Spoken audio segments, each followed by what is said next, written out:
Good morning everyone.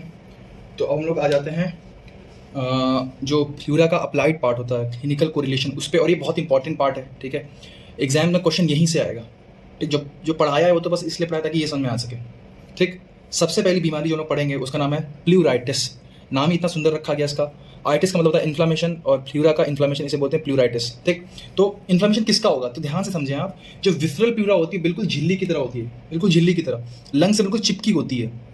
ठीक, तो उसमें कुछ खास डिजीज कभी होती नहीं है कि उसमें कभी कुछ हो रहा है, नहीं। ज़्यादातर जो बीमारियां होती हैं वो पैराइटल प्लूरा में दिक्कत की वजह से होती हैं। तो इन्फ्लामेशन किसका होगा, पैराइटल प्लूरा का होगा। ठीक, अच्छा, इन्फ्लामेशन हो जाएगा तो कुछ inflammatory exudate, inflammatory fluid accumulate हो जाएगा कहाँ पे, प्लूरल कैविटी में। ठीक, जो प्लूरल कैविटी थी वहाँ पे कुछ इन्फ्लामेटरी फ्लूइड आके एक्यूमुलेट हो गया।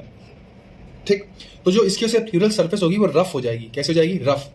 अब क्योंकि देखो अब तक प्लूरल कैविटी में क्या था, अब तक प्लूरल कैविटी में था प्लूरल फ्लूइड जो कि मॉइस्चर प्रोवाइड कर रहा था, फ्रिक्शन को कम कर रहा था, ऑयलिंग कर रहा था। अब वो फ्लूइड गायब हो गया, अब वहाँ पे क्या आ गया, इन्फ्लेमेटरी एक्सुडेट, और वो सरफेस को बनाना है रफ। इसके से जो फ्रिक्शन है वो बढ़ेगा, और जब अब वो आदमी सांस लेगा जिसके प्लूराइटिस हुआ होगा, तो जब दोनों पैराइटल प्लूरा और विसरल प्लूरा आपस में घिसेंगी, रब करेंगे, तो एक आवाज आएगी, एक कैरेक्टरिस्टिक साउंड आएगा, उसे बोलते हैं प्लूरल रब। और उस साउंड को लोग स्टेथोस्कोप से सुन सकते हैं। जब इसका पेशेंट आपके पास आएगा तो वो बोलेगा कि डॉक्टर साहब पेन हो रहा है, हमारे लंग्स में दर्द हो रहा है, और वो जो दर्द होता है वो बढ़ने लगता है जब हम सांस लेते हैं। So clinical condition is manifested by pain which aggravate during respiratory movements. ठीक है, बहुत अच्छी बात है। नेक्स्ट पे आते हैं, नेक्स्ट है प्लूरल इफ्यूजन। मेडिकल टर्म्स में कुछ टर्म्स के नाम आप याद कर लें। सबसे पहला इफ्यूजन, एस्पिरेशन। इफ्यूजन का मतलब होता है फ्लूइड का भरना, और एस्पिरेशन का मतलब होता है उस फ्लूइड को बाहर निकालना बाय इंजेक्शन।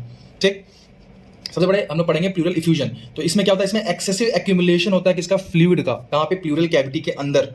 और इसे हम लोग क्या बोलते हैं, प्लूरल इफ्यूजन। देखिए मैंने आपको पढ़ाया था डायफ्रेगमेटिक रीसेस और वो मीडियास्टाइनल रीसेस। ठीक, तो आपको जब मैंने पढ़ाया था रीसेस, तो मैंने आपको बताया था एक चीज़ कि मान लो ये लंग है, ये मान लो लंग है, और यहाँ से थोड़ा सा नीचे चली गई, ये हो गया हमारा रीसेस। ठीक है, तो इसमें आगे फ्लूइड एक्यूमुलेट हो गया।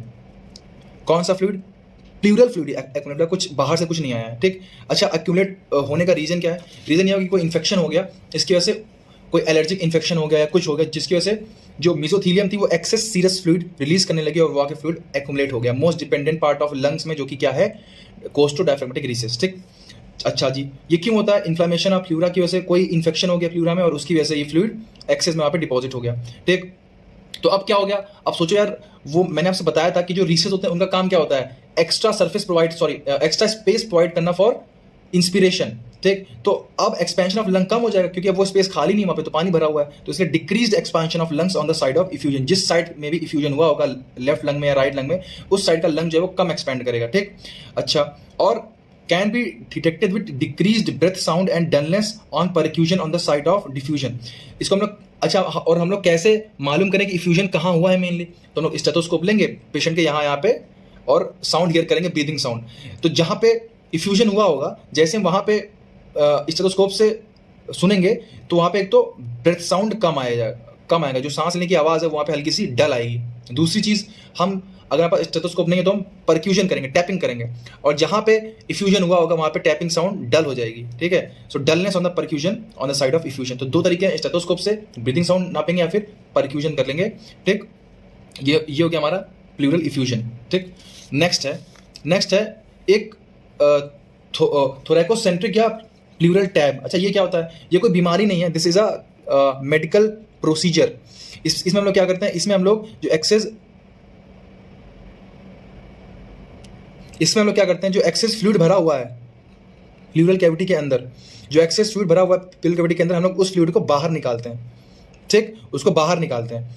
अब कैसे करते हैं, तो फिर समझो, सबसे पहले पेशेंट को बैठा लेंगे, perform when person in sitting position. ठीक, फिर उसके नीडल इंसर्ट करेंगे। तो कहाँ करेंगे, वो पोजीशन फिक्स होती है, वो करते हैं हम लोग 6th इंटरकॉस्टल स्पेस में। ठीक, अब ऐसा क्यों करते हैं, इसका रीजन मुझे पर्सनली पता नहीं है और ना बुक्स में लिखा हुआ है। ठीक, आप लोग गूगल कर लेंगे, हो सकता है वहाँ पे लिखा हो। तो उसको 6th इंटरकोस्टल स्पेस हम लोग नीडल को इंजेक्ट करते हैं। अच्छा, वहाँ पे भी कहाँ, तो मान लो ये इंटरकोस्टल स्पेस है, तो इसका ये लोअर पार्ट है। ठीक, ये है लोअर पार्ट, ये था ये इंटरकोस्टल स्पेस, ये इसका अपर पार्ट, ये लोअर पार्ट। तो लोअर पार्ट के अपर बॉर्डर में, मतलब यहाँ पे कहीं नीडल को इंजेक्ट करते हैं। ऐसा क्यों करते हैं, ताकि जो इंजरी है वो ना हो, किसको, इंटरकोस्टल नर्व्स और वेसल को, क्योंकि ऊपर वाले पार्ट से इंटरकोस्टल नर्व्स और वेसल पास होती हैं। अगर हम लोगों ने यहाँ पे इंजेक्शन इंजेक्ट किया तो कोई डैमेज हो सकता है नर्व्स और वेसल को, इसलिए इंजेक्शन यहाँ करते हैं। ठीक है, लास्ट है नीडल ये बहुत इंपॉर्टेंट क्वेश्चन है कि जो नीडल जब आप इंजेक्ट करोगे तो वो किस किस चीज को पायर्स करेगी। तो समझो, सबसे पहले वो पायर्स करती है स्किन को, उसके नीचे होता है सुपरफिशियल फेशिया, उसको पायर्स करती है। फिर एक मसल होती है सिरेटस एंटीरियर, उसको पायर्स करती है। फिर इंटरकोस्टल मसल्स जो होती हैं उनको पायर्स करती है। 4 चीजें, skin, superficial fascia, serratus anterior, intercostal muscle. Next जो एक फेशिया होता है एंडोथोरेसिक फेशिया, इसके बारे में कभी पढ़ा देंगे, ठीक है। फिलहाल याद कर लें, एंडोथोरेसिक फेशिया को पायर्स करती है, फिर पैराइटल प्लूरा को पायर्स करती है, फाइनली वो कहां पहुंचती है, प्लूरल कैविटी के अंदर।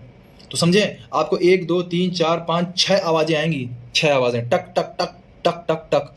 पहली आवाज स्किन को जब पायर्स किया, second superficial fascia, third serratus anterior, fourth intercostal muscle, fifth endothoracic fascia, fifth parietal pleura. अब वो कहां पे है, पैडल कैविटी में। और आप फिर क्या करेंगे, इंजेक्शन से फ्लूइड निकाल लेंगे, उसको बाहर ग्लास में दे देंगे और पर्सन से बोलेंगे बधाई हो, आपका काम हो गया। समझ आई बात। तो ये ध्यान रखना है, 6th इंटरकोस्टल स्पेस, ये ध्यान रखना है, ठीक, बहुत अच्छी बात। नेक्स्ट सबसे धांसू बीमारी के बारे में पढ़ते हैं, वो है न्यूमोथोरैक्स।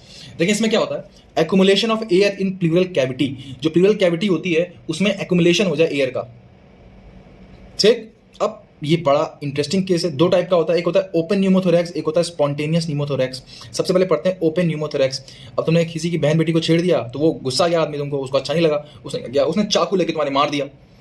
उसने चाकू इतना तेज मारा कि जो तुम्हारा प्लूरल कैविटी थी वो सीधे एयर के कांटेक्ट में आने लगी, एटमॉस्फेरिक एयर में। सोच रहे हो कितना गुस्से में था वो, सब कुछ फाड़ फूड़ दिया। मतलब वो जो 6 लेयर थी ना, वो एंडोथोरैसिक, सिरेटस, सब कुछ फाड़ फूड़ के कहां तक पहुंच गया, सीधे एटमॉस्फेयर के कांटेक्ट में आ गया तुम्हारा लंग, सॉरी प्लूरल कैविटी, ठीक। एटमॉस्फेयर का प्रेशर था 0, ठीक। अच्छा, यहां का प्रेशर होता है माइनस में, ठीक। तो एयर क्या होगी, सक होगी अंदर प्लूरल कैविटी के अंदर। तो जो प्लूरल कैविटी है वो फूलने लगेगी, ठीक। और जब तुम इंस्पायर करोगे तो यहां का प्रेशर और नेगेटिव होता है, तो एयर और ज्यादा आएगी, तो और फूलने लगेगी प्लूरल कैविटी, ठीक। सो कॉन्टैक्ट पहले पढ़ लेते हैं, contact of air directly with pleural cavity, during inspiration air sucked into pleural cavity, ठीक। अच्छा एक चीज और, फिर ऊपर से तुमने कुछ कपड़े पहने होंगे, मान लो, ठीक, तुमने कोई कपड़े पहने, तो वो क्लॉथिंग प्लस थोरेसिक वॉल एक काइंड ऑफ ऐसा वॉल्व बनाती है, वॉल्व फॉर्म ऑफ वॉल्व है यार, है ना, वॉल्व, VALVE वॉल्व, एक ऐसा वॉल्व बनाती हैं जो कि यूनिडायरेक्शनल फ्लो ऑफ एयर करने लगता है। मतलब वो एयर को सिर्फ अंदर आने देता है लेकिन एयर को बाहर नहीं जाने देता। तो ये एक ऐसा वॉल्व बना देती है कि एयर अब सिर्फ अंदर आती जा रही है, ये प्लूरल कैविटी फूलती ही जा रही है, ठीक। एयर प्रेशर जो होगा, अब ये वुंडेड साइड है तो इस साइड एयर प्रेशर बढ़ने लगेगा, ठीक। और ये जो अब ये जब ये एयर प्रेशर बढ़ा तो लंग फूल रहा है, हाँ, तो ये पूरा लंग ऐसे फूल रहा है। तो ये था मीडियास्टिनम, यहाँ बीच में स्पेस होता है मीडियास्टिनम, तो लंग फूलते फूलते इस मीडियास्टिनम को शिफ्ट करने लगेगा, समझ रहे हो, ये स्पेस अब शिफ्ट होने लगा इस साइड। कुछ ऐसा था, ऐसे समझ लो कि ये मान लो लंग है, ठीक, ये मीडियास्टिनम था, अब ये फूलने लगा है, तो क्या होगा, ये तो ऐसा ही था बेचारा, ये फूलने लगा तो ये ऐसे आ गया, अब इतना रह गया मीडियास्टिनल स्पेस, पहले इतना था, तो स्पेस जो है शिफ्ट होने लगेगा। किस साइड शिफ्ट, हेल्दी साइड, जो साइड बिल्कुल ठीक है उस साइड ये स्पेस शिफ्ट होने लगा, ठीक। Pushes mediastinum to the opposite side, healthy side, और हम लोग इसे बोलते हैं टेंशन न्यूमोथोरैक्स। इसको क्या बोलते हैं, टेंशन न्यूमोथोरैक्स। तो टेंशन न्यूमोथोरैक्स में दो चीजें आती हैं, एक तो collapse of lung of affected side, जो अफेक्टेड साइड का लंग था, देखो ये लंग कोलैप्स करने लगा, देखो लंग सिकुड़ने लगा, कोलैप्स करने लगा। दूसरा compression of lung on the healthy side, जो हेल्दी साइड का लंग था वो कंप्रेस होने लगा, ठीक। दो चीजें होती हैं टेंशन न्यूमोथोरैक्स में। ये था न्यूमोथोरैक्स, बहुत धांसू चीज है, इसके ऊपर क्वेश्चंस आए हुए हैं प्रीवियस ईयर्स में, तो जरूर देखें।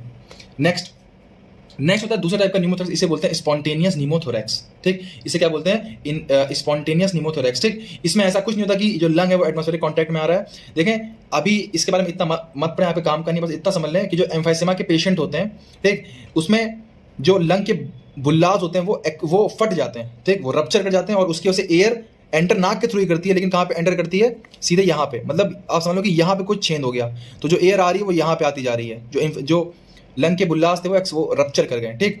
तो ये होता है स्पॉन्टेनियस न्यूमोथोरैक्स, एम्फाइसेमा के पेशेंट में देखने को मिलता है। ये थे क्लिनिकल्स ऑफ। तो एक चीज और पढ़ाना भूल गया था, मैं आपको पढ़ा देता हूँ, वो है पल्मोनरी लिगामेंट। देखो पल्मोनरी लिगामेंट कुछ बहुत स्पेशल चीज नहीं होती है, इसके 2 इंपॉर्टेंट रोल हैं, बस वो में ध्यान रखना है। मैंने आपने कहा था लास्ट में मैं पढ़ा दूंगा, लेकिन भूल गया था। समझो पहले, ये है मान लो विसरल प्लूरा, ये है मान लो पैराइटल प्लूरा, ठीक।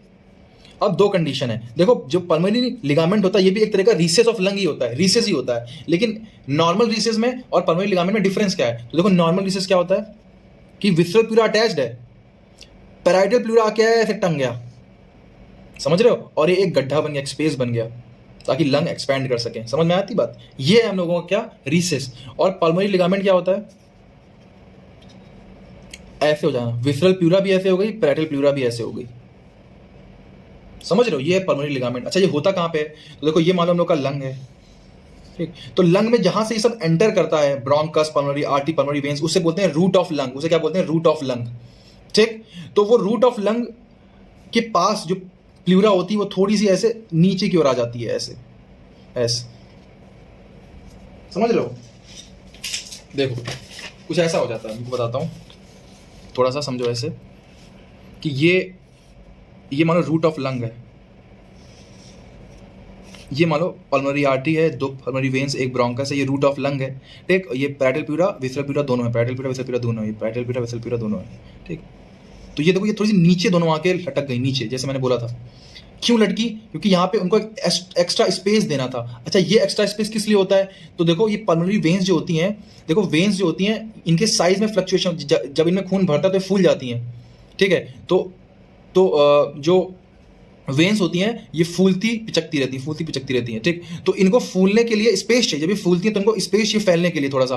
अब सोचो, अगर बिल्कुल पैरेटल प्लूरा और विसरल प्लूरा बिल्कुल ऐसे फॉर्मली अटैच होगी तो उनको स्पेस नहीं मिल पाएगा, तो इसलिए थोड़ा सा नीचे से अटैच होती है ताकि स्पेस मिल जाए पल्मोनरी वेन्स को फूलने के लिए, ठीक। दूसरा रीजन ये है कि जो रूट ऑफ लंग होता है, ये रूट ऑफ लंग, देखो जब हम लोग सांस लेते हैं ना, ठीक, तो जो ये होता है डायफ्राम, इंस्पिरेशन के दौरान ये तो गया नीचे, तो रूट ऑफ लंग को भी नीचे जाना रहता है, रूट ऑफ लंग को नीचे जाना रहता है, ठीक। क्योंकि जो लंग्स हैं वो डायफ्राम पे तो रेस्ट कर रहे हैं, तो जब डायफ्राम नीचे गया है तो इनको भी नीचे जाना पड़ेगा लंग्स को। तो यहाँ तो कुछ स्पेस तो होना चाहिए रूट ऑफ लंग को नीचे तक फैलने के लिए, तो वो स्पेस देने के लिए ये लिगामेंट भगवान ने बनाया है। तो ये लिगामेंट कुछ नहीं है, बस तुम बोल देना कि एक वो पार्ट लंग का, रूट ऑफ लंग के नीचे का वो पार्ट जहाँ पे पैरेटल प्लूरा और विसरल प्लूरा दोनों लूज हो जाती हैं थोड़ी सी। क्यों लूज होती हैं? एक तो रूट ऑफ लंग को ड्यूरिंग इंस्पिरेशन जब डायफ्राम नीचे आता है तो स्पेस प्रोवाइड करने के लिए, ताकि इसको यहाँ से यहाँ तक आने का कुछ स्पेस तो मिले रूट ऑफ लंग को। और दूसरा रीजन क्या था? ये जो वेन्स होती है जब उनमें डायलेशन होता है ड्यूरिंग वीनस फ्लो, तो जो उनमें डायलेशन होता है उस डायलेशन के लिए स्पेस प्रोवाइड करने के लिए ये लिगामेंट होता है, ठीक है। सो ये थे रीजंस, और ये था पल्मोनरी लिगामेंट। पढ़ लेंगे, छोटा सा टॉपिक है, गिवन है। आई होप आपको समझ में आएगा। यहाँ पे खत्म हो गया हम लोग का प्लूरा वाला पार्ट। अब नेक्स्ट हम लोग पढ़ेंगे लंग्स के बारे में, 2 लेक्चर लगेंगे उसके लिए। फिर पढ़ेंगे हार्ट के बारे में, 3 लेक्चर लगेंगे उसके लिए। वीडियो अपलोड कोशिश करूँगा कि मैं डेली हो जाए, क्योंकि मेरे एग्जाम चल रहे हैं, बट कोशिश करूँगा कि डेली अपलोड वीडियो एक ना एक हो जाए। तो आज की वीडियो हो गई है, तो आप लोग ये ज़रूर पढ़ लें बुक से, और वीडियो अच्छी लगी तो वीडियो को लाइक करें, चैनल को सब्सक्राइब करें, और जो नोट्स हैं वो टेलीग्राम चैनल पे मिल जाएंगे, उसका लिंक जो वो डिस्क्रिप्शन में है, वो तो आप नोट्स वहाँ से ले लें, ठीक है। Thank you, bye bye.